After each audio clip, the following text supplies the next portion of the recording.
tall, with a heavy wooden frame, its surface covered in dust and scratches.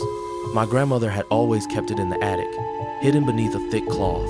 She told me never to touch it, never to bring it into the house. When she passed away, I thought nothing of her warning.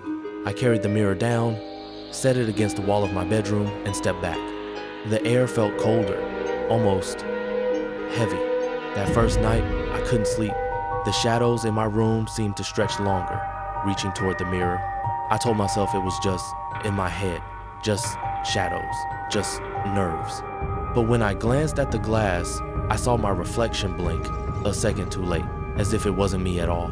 The whispers started soon after. At first, I thought it was the wind outside, brushing against the window. But then, the whispers grew clearer. They weren't random sounds. They were words.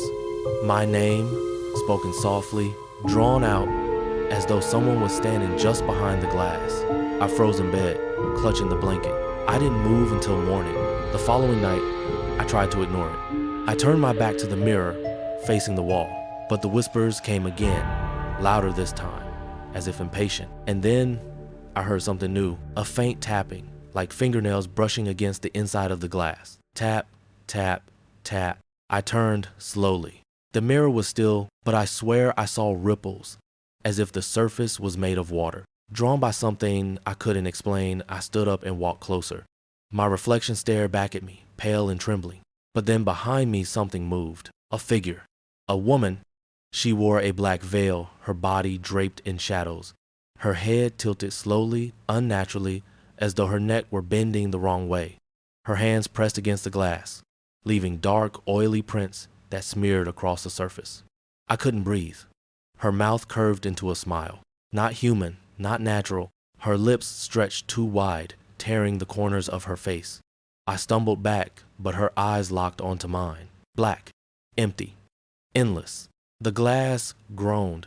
Cracks spread across it, sharp and sudden, like a spider's web splitting the reflection apart. The whispers became screams.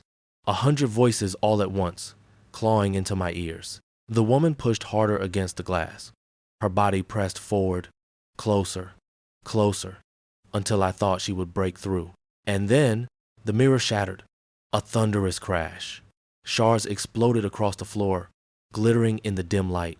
I covered my face, trembling, gasping for breath. I thought it was over. But when I looked down at the broken pieces, I saw her, her face still there. In every shard, a reflection of her smile, her eyes staring into me. And then, in the largest piece, I saw something worse. Her reflection wasn't just behind me anymore. She was standing in the room, right behind me. The lights went out, and the whispers never stopped.